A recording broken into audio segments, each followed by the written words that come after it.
聶培榮師傅，省級非遺竹糕粉傳承人。退伍之後，1997年跟住外父學習製作竹糕粉，家學淵源，25年嚟只係憑住一口柴火做，聞名粵港澳。老廣對於食物嘅炮製，並唔係追求標新立異，唯獨要求一樣，功夫要深，甚至到咗吹毛求疵嘅地步。呢啲米呢，就係德慶最靚嘅粉米啦，呢係隔年嘅米。嗰啲米整出嘅粉呢，就係又滑又大硬。功夫做足，先至可以開始吹粉。所謂吹就係精，保留中國古語發音嘅老廣，炮製手法亦都嚴格遵循古訓。每次一殼份量均等，倒入蒸盤，搖晃均勻。一殼一盤之間嘅份量把握，方寸毫厘之間嘅巧勁運用，係聶師傅25年厚積薄發嘅藝術精髓。全部都手工嘅，嗰啲機器對唔到嘅，唔均勻嘅。大約一蒸1分鐘左右啦。感覺嗰啲虛細雞有年唔好食得到嘅，嗰條粉咁起勢大幅，好靚噶啦。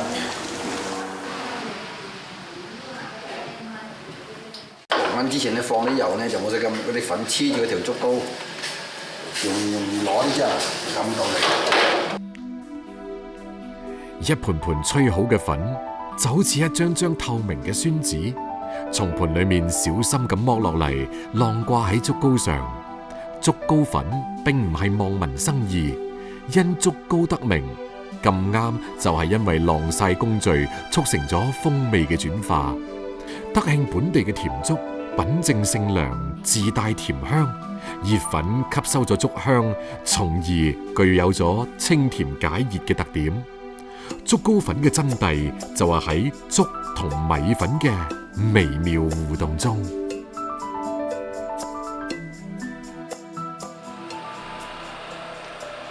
天色漸變，生活嘅號角亦都吹響。準備完咗竹糕粉，聶師傅要趕去市場買新鮮豬雜。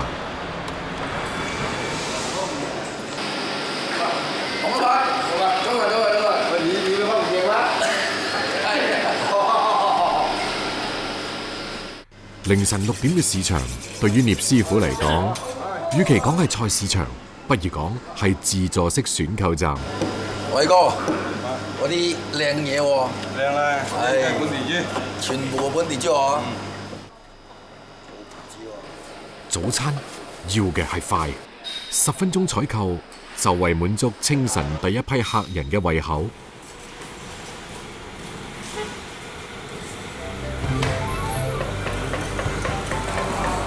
竹糕粉同豬雜係絕妙嘅搭配，新鮮豬雜稍加醃製，大火猛炒，加入芡汁，鑊氣迸發之時淋喺粉上面，粉嘅清香同豬雜嘅濃郁相互提攜，君臣佐使，文武兼備。歷經咗百年食家嘅挑剔同選擇，呢個嶺南第一粉成為咗500年嚟嘅國民早餐。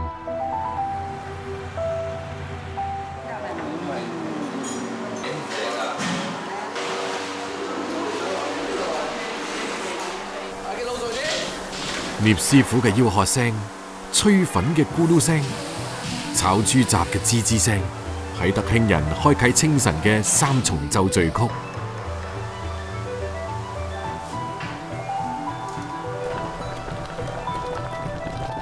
清晨一直到10點，呢場關於早餐嘅戰鬥先至暫告結束。幫人哋煮早餐嘅人，往往係最遲食早餐嘅。一份豬雜粥，再加埋一碟齋粉，係呢位非遺傳人對竹糕粉嘅獨特鑑賞方式。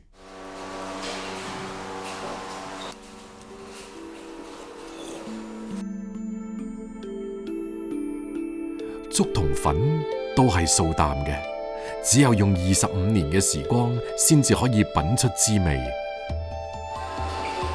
生活本來就素淡，素淡方能持久。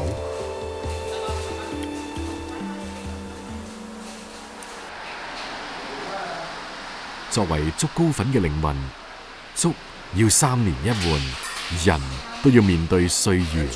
聶師傅都開始培養自己嘅傳人，店面唔冧，匠心依舊。一殼滿嘅，一轉米漿走人啦，一放落去，金耳冚過，質滿啊，放落去，放喺度，先，攞人佢開蓋。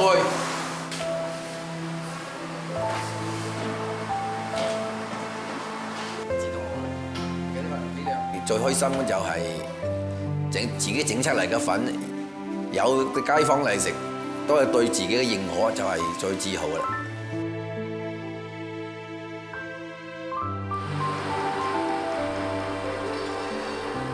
一間小店，一方水土，食物唔單止可以果腹充飢，亦可以令我哋唔會忘記自己嘅來處。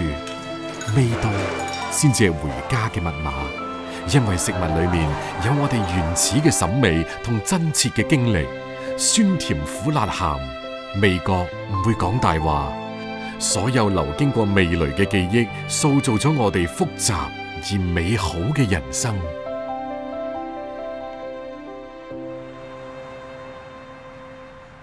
嶺南嘅夏夜，大多數係濕熱難耐，反而造就出別樣溫柔。一碗糖水就係老廣同酷暑嘅和解之道。整2碗糖水嚟，就1碗綠豆沙，就1碗龜苓膏啊，打包啊！好。有別於強調外表造型嘅西餐甜品，糖水嘅嶺南氣質既標榜一絲取法天然嘅甜蜜，又強調水嘅清澈順滑。我專門從河拉開車過來，食肥魚糖水。肥魚在嘅嘛，得來啦，因為我哋肥魚，我以前後生肥㗎，依家我老大冇肥，而家叫慣到肥魚嘅。肥姨呢個綽號有深刻嘅品牌效應，經常都笑騎騎。潘玉清喺食客口裏面先至有咗不被親疏嘅肥字，坦然接受俾人尊稱為姨，係因為佢24年整糖水賣糖水嘅經歷。廣東人咧食嘢咧把上火，食乜嘢水啱咧？食糖水水啱啦，人心人肺。潤係喺鑊氣之外，老廣對於湯類食物嘅最高標準。如果話老廣嘅夜因為宵夜而燥熱，咁糖水就成咗平衡燥熱嘅必然。我住在附近噶，夜晚之後咧會出來嘅飲碗糖水，同埋啲同朋友聚一下。九七年度就嘅倒糖水，我倒糖水就第一間大黃生，嗰啲人咧就有燒烤啊、炒嘢供啊，我哋專業糖水店㗎。能夠帶旺成條街，呢個係肥姨成為宵夜大姐大嘅核心原因。糖水潤，人品好，20幾年嚟，肥姨嘅糖水店夾硬令到呢一條遠離市區嘅路仔，成為咗遠近聞名嘅宵夜一條街。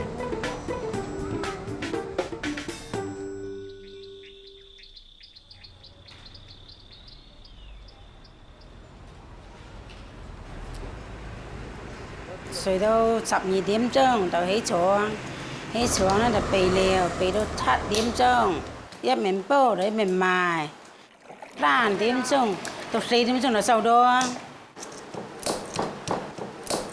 嗰度嘅糖水品種好多㗎，有10幾20樣都有啦。每一個品種大概每一日都可以賣到50、60碗咁樣。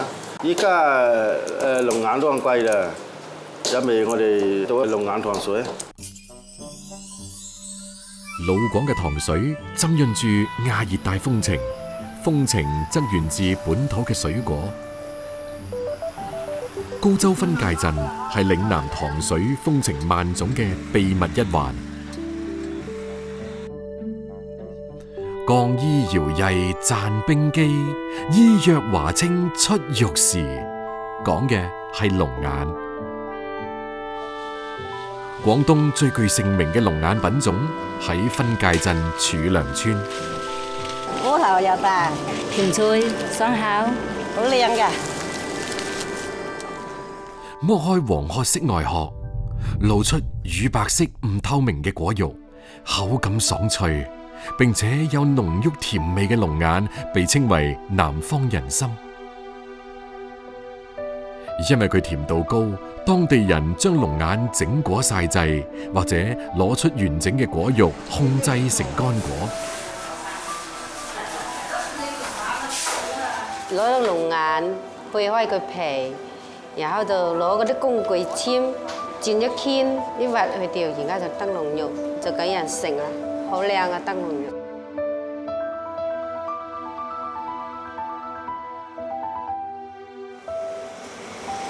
以前咧，我哋個背龍眼咧就係曬嘅，曬龍眼肉咧就冇夠衞生，又有灰塵啦，又有蒼蠅嗰啲嘢。而家咧我哋就用密封爐嚟背㗎啦，就比較衞生乾淨，要烘18到20個小時。龍眼乾果俗稱桂圓，桂圓肉外形似燈籠，顏色金黃，微微透亮，散發出淡淡嘅甜香味。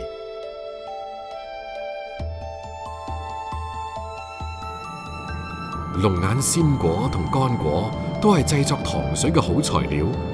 肥姨潘玉清同個仔馬東光喺呢一點上，從來都願意付出精力同時間。老闆娘，我突然間見你忽然間啲靚眼好靚㗎啦，係嘛？我嚟睇睇個靚嘛靚咧，我同你上幾學咗啦，呵。其實好光啊，佢有啲水分啊，係有啲水分，有啲水分佢就會韌。好咧。白糖加入滾水，再倒入新鮮嘅龍眼，煮熟就係最簡單嘅龍眼糖水。新啲龍眼個喺煲滾就得啦，就熟啦。咁簡單嘅做法，亦正係嶺南糖水嘅製作精髓。水果香氣似有似無，乳白果肉浮浮沉沉。新鮮龍眼吸飽咗糖水之後，果肉膨脹肥白。雪凍之後再飲用，暑氣頓消。龍眼乾果藥食同源，製作糖水頗費心思。咁呢是龍眼乾個，揼一個鐘頭呢，放糖、放水、放料，就一底煲滾，個味原汁原味嘅，佢又好食又甜。而龍眼乾同新鮮磁實搭配，就可以整出既可以飽腹又可以清潤嘅糖水。龍眼乾直接入水，等到水滾，再加入新鮮磁實、白糖以及適量嘅紅棗、枸杞，再煲足半個鐘。磁實開花煮熟之後，就大功告成。龍眼磁實糖水，湯水棕紅透亮，果香較濃。龍眼入口即化，磁實軟糯彈牙。呢種糖水最啱解乏，2-3碗落肚，疲勞就一掃而空。肥姨嘅糖水店就係當地年輕人嘅咖啡廳，既可以解暑消夏，更加能夠社交溝通，成為當地沸騰宵夜嘅一股清流。每日凌晨4點，呢場甜蜜嘅聚會先至會結束。每個人嘅夜晚都有一家小店，都會有好似肥姨一樣嘅主人家，每晚如期而至，喺街角點起一盞燈，默默溫暖每個人嘅孤寂。動作都沙楞的啊，照好我的上帝們。這燒烤啊，如果說單純的就把它烤熟，那肯定是很簡單了。你要想把這個肉啊烤到嬌嫩多汁，實際上不是一件簡單的事情。我們要通過它食材在溫度上的一點點的變化和香氣，來感覺它的成熟的度、久自覺、測硬度、觀顏色、聞其味。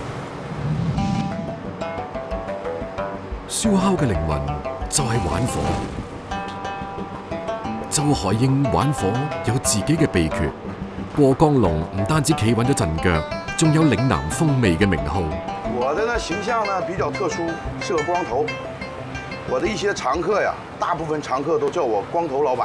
啊，客人們也總細說龍洞生意好不好，就看哈爾濱燒烤。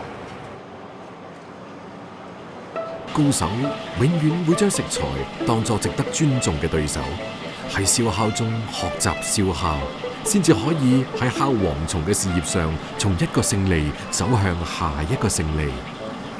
實際上烤螞蚱呀，這個東西非常非常的難烤，因為它太小了，而且它的脂肪還少，翅膀還非常薄，一旦火候掌握不好，它就會變得黑苦，會非常影響口感。周海英嘅烤蝗蟲要喺外表金黃嘅瞬間完成調味，離開烤架送上餐台，喺最後10幾秒鐘徹底熟晒，保證入口香脆冇渣，鹹香送走。每一單都喺度同時間賽跑。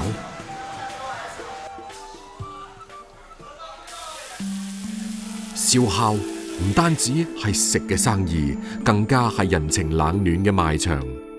夜色被火焰照亮，生活被煙氣溫暖。周海英呢一個東北鐵漢開嘅係一間夜晚食堂，更係一座深夜劇場。別看我現在笑得出來，實際上這心裡啊五味雜陳的，這擔心明天會不會還有這些客人，然後還操心員工的穩定不穩定。太辛苦了，有一次客人喝酒喝多了打架，然後我去拉架，把我鼻梁骨都打斷了。哎呀，生意呢苦點累點都不怕，就怕這扎心和窩心的事太多。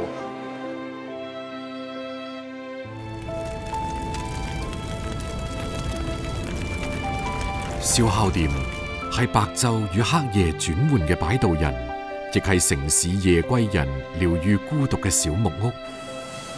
當白晝嘅一切明智與迷障都消散，深夜美食話俾我哋知，可以用另一種眼睛睇呢個世界。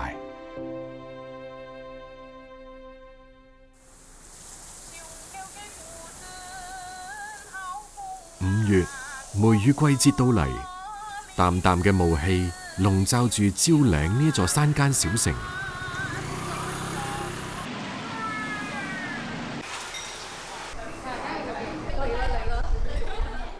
打破清晨寧靜嘅係一碗飯。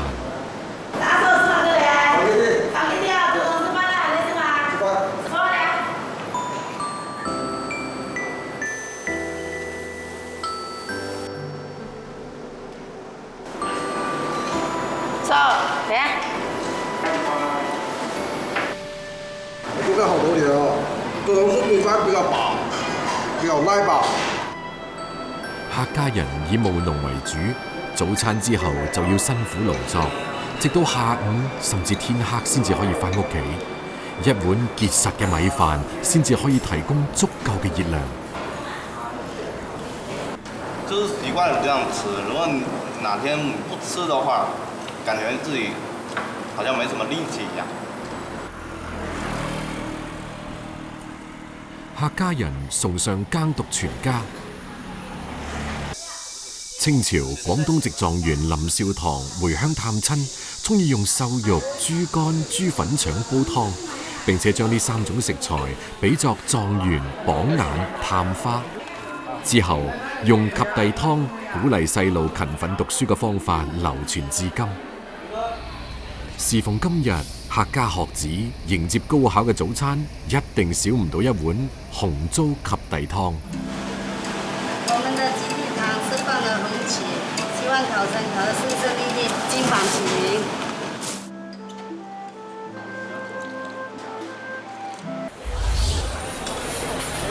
老廣衡量夜生活質量嘅標準永遠玄妙，就係火。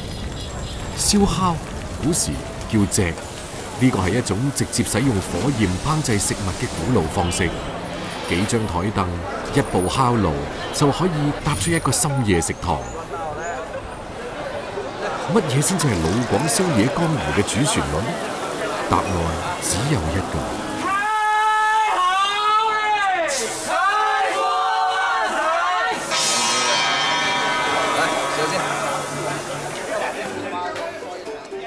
生蠔作為軟體動物，卻係有住堅硬嘅外殼，濃縮大海美味，自帶烹飪容器。生蠔一定係宵夜中最老嘅套路，但深得人心。炭烤令肥美嘅蠔肉滲出汁水，再用秘製酸辣醬加持，大海嘅鮮同山野嘅辣相互交織，老廣追求嘅色香味躍然而出。即係我最滿意咧，就係佢嘅生蠔咧，好肥、夠鮮、夠靚，啲汁都冇落去啊！非常的 Q， 然後呢，一入口它就會爆出來。它首先那個蠔很新鮮，我們吃過的蠔沒有那麼 Q 彈的，反正它那個配料非常好吃，結合那個蠔的這個鮮味，應該是我在廣州吃過生蠔當中最好吃的。蠔佬，生蠔料理嘅大師傅，1998年出道至今，專攻炭烤生蠔。佢個名叫李立寧，反而好少有人知。每個地方唔同嘅生蠔冇同嘅做法，比較珠海嘅咧就比較清淡，陽江嘅咧就比較帶酸。呢個蠔係福建深貝蹄，比較受歡迎嘅，因為佢個肉好脆，比較甜口啲。24年嘅功力，關鍵係蠔殼厚度、火候控制，多一分就老，少一分就生。對於最佳口感嘅苛刻追求，蠔佬將上菜嘅時間都要計算在內。一般咧要烤到8成熟左右先可以做，一上到台面咧就達到我哋理想嘅9成熟，咁啲個保持個口感啲。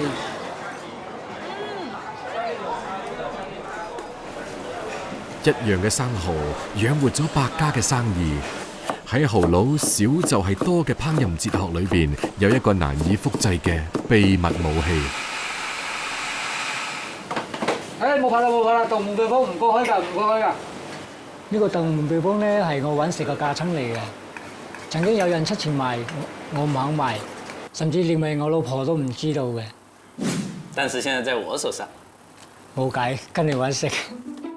蠔佬嘅知音叫黃軍，一個從安徽到廣州創業嘅吃貨，經常穿梭喺老街細巷打卡各種美食。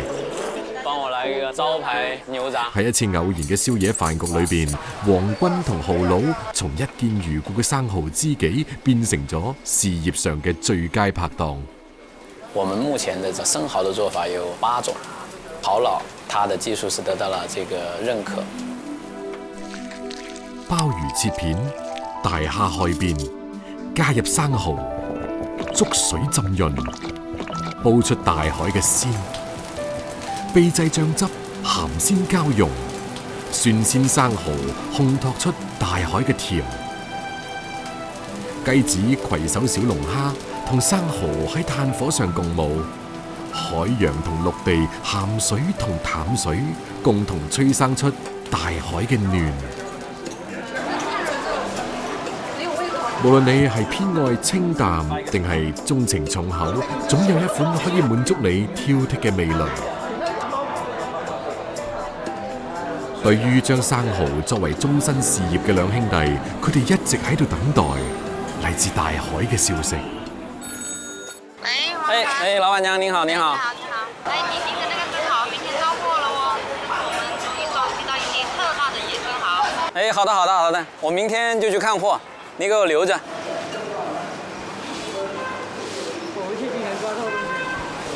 廣州黃沙水產交易市場係餐飲人嘅聖地，貨如輪轉。喺呢家華南地區最大嘅水產品綜合交易市場裏面，考究嘅唔單止係眼力，仲有人脈。哎，老闆娘，阿姨你好。這個肥都很肥的。肥都可以。特大野生蠔今天到貨了沒有？啊，到了。哇！天呐，哇，这个大，这个长。这个是因为我们之前呢调养的好，它有一些会到海里去，然后它会自然生长。我们都要派人到海里去潜水找才能找得到。按照这个年轮几十轮啊，最起码要10几年才有这么大，不过还是野生的才有。这个货马上送过去啊！好的。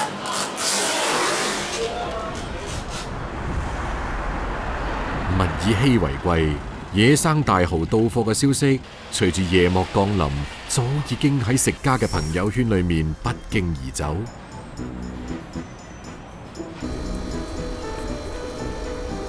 嘗鮮一定係今晚嘅主題，但係蠔佬心知肚明，挑剔嘅路廣並唔會為花巧埋單，失之毫厘，謬之千里。清燒、蒜蓉、酸辣3種口味，點樣為難得嘅食材注入靈魂？呢個係個問題。這就是我們今天的那個生蠔，是吧？烤好嘅野生蠔香氣四溢，但係食起身就幾難咬。味道怎麼樣？味道是可以，還是老的，不是說烤老了，是本身肉質老。10幾年都生蠔大了，那肉肯定有點老。這個給客人抽獎。晚黑9點，食客如約而至，一打生蠔，幾份烤串，生意熱鬧如常。野生大蠔嘅抽獎即刻掀起咗一波小熱潮。尺寸驚人嘅野生蠔成為咗呢個夜晚驚喜又奇特嘅小插曲。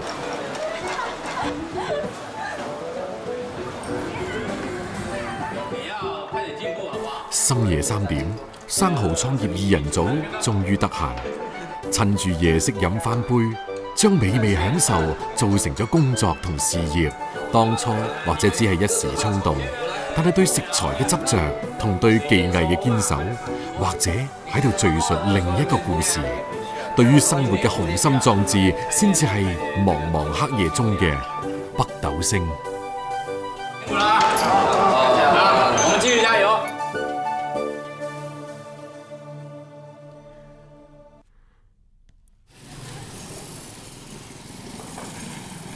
深夜嘅慵懶需要用食物驅趕，生活嘅生機更需要食慾點燃。喺德慶冇竹篙粉嘅早晨係唔正確嘅開始，樸素嘅一碟，滿滿嘅一啖，香滑嘅粉，先至係喚醒德慶人嘅正確打開方式。係咧，我哋德慶啊，竹篙粉白粥。好滑溜啊！咁嗰啲煮出嚟嗰啲好正噶嘛，因為可能佢哋從柴火或者點樣啊，口感比較好，比其他好啲。潛龍在草野，高手在民間。呢家位於革木村嘅粉店，從來都唔掩飾佢痞藝江湖嘅霸氣。